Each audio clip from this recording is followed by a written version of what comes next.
everyone, today I'm going to be sharing my review for The Barren Grounds by David A. Robertson in collaboration with Hear Our Voices Tours. I was really interested in reading this book after I read the synopsis because it pitched itself as a Narnia-esque tale that crosses into Indigenous stories. I've been really wanting to expose myself to more cultural-based reads and was excited to see the amount of research and cultural story integration that the author wove into The Barren Grounds. And the Chronicles of Narnia were my life growing up, and I like to think myself as a Narnian at heart, so this book was just singing my name.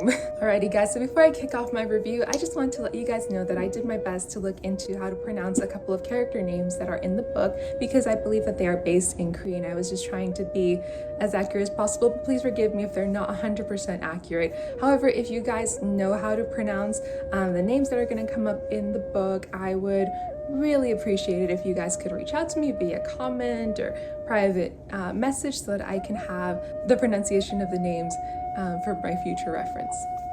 So the story starts off with Morgan, who has been through so many foster homes that she has her own fair share of skepticism about the foster care system in itself and just what makes a family in general. In her current foster home in Winnipeg, Manitoba, Morgan is really struggling to connect with Eli, who is also an Indigenous teenager placed under the care of Katie and James, who are first-time foster care parents. Something I really liked about the book is that the author gives us a really great sense of where the characters are at in terms of their emotional journey from the very beginning of the book. And to me, that's what makes the ending of the story even more remarkable, because I love stories where you can see the transformation that characters make from the beginning to end. And it's just, honestly, I find it so remarkable when an author is able to capture a journey so well. Following up on that, Morgan starts off as a very recluse individual who's even nicknamed Ghost by one of her fellow classmates.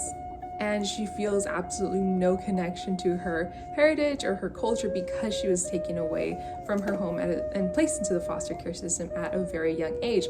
On the other hand, we have Eli, who is very well immersed in his culture and uses his artistic skills to create stories inspired by his upbringing before he was placed in the foster care system. So when one of Eli's works turn into a portal to another world, Morgan and Eli find themselves in a frozen landscape with talking beasts. And just how awesome is that? I loved the metaphor that art is a gateway to a very inherent part of ourselves.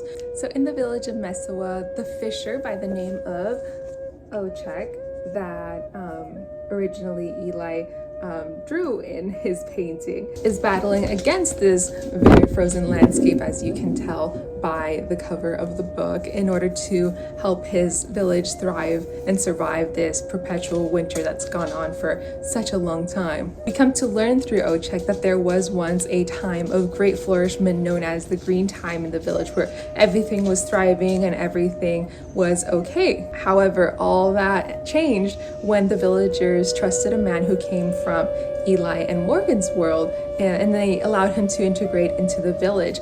And unfortunately, his greed was insatiable, and instead of following the villagers' creed of living in tune with their environment, of being at peace and just taking only what you need and just, being respectful and humble for what the earth provides for you, he decided to take the green time for himself. And he did this by capturing these summer birds, which brought about the green time. And because this human took away the green time, then now the villagers of Mesawa have to suffer a perpetual white time of snow, and it's just miserable conditions, and it's so hard for them to survive, and they rely so much on Ochek. So Eli, our lovely character here, he is way more invested in helping out the villagers however they can, because he's just so called by this quest in order to help restore life back to the village and just do what he can to help out. On the other hand, we have Morgan, who just really wants to leave and just go back to her own world. She doesn't feel that same connection to help out these talking creatures or just the overall general connection that Eli seems to have, that he associates the story with a part of his own identity. However, her protective instincts are what makes her stay, so that she can watch over Eli and make sure that they get back home to their foster home in time, so that their foster parents don't worry about where they are. On their journey, they meet a very spunky squirrel by the name of Arik. I loved her depiction. Isn't she just so adorable? She's really cool. She's an awesome character. She's a bit naughty because everyone else was trying to find food that Ochek had left in their traps, and a certain little squirrely character was stealing from the traps. And as a kind of negotiation for her life, she was like, okay, please don't eat me. I'll exchange some information for you. I know where the human who took the green time is, and even better, I know how to get there. So with hope on the horizon, these four very unconventional characters band together to try to put an end to the white time once and for all. As I mentioned before, I really enjoy when writers are able to integrate a great journey and self-journey or self-discovery into their characters. Robertson did it so well with Morgan, because as the process of the journey continues, she feels more and more connection to herself. And like in the story, she even describes that she's starting to feel more of a pull to this world instead of to her reality, like our world, our Earth world. So she kind of is more invested in this world. So she starts to really rediscover a pull to her own heritage, and she's able to channel herself to remember some things from her past that she kind of just shut away. And it's just a really beautiful story for middle grade readers, because as the character Ari comes to say, stories always lead people somewhere. And overall, I'd absolutely recommend The Barren Grounds for anyone who's trying to gain more societal and cultural awareness in their reading experiences. Thank you guys so much for joining me on this review for The Barren Grounds by David A. Robertson. It is available. Yes, it is available.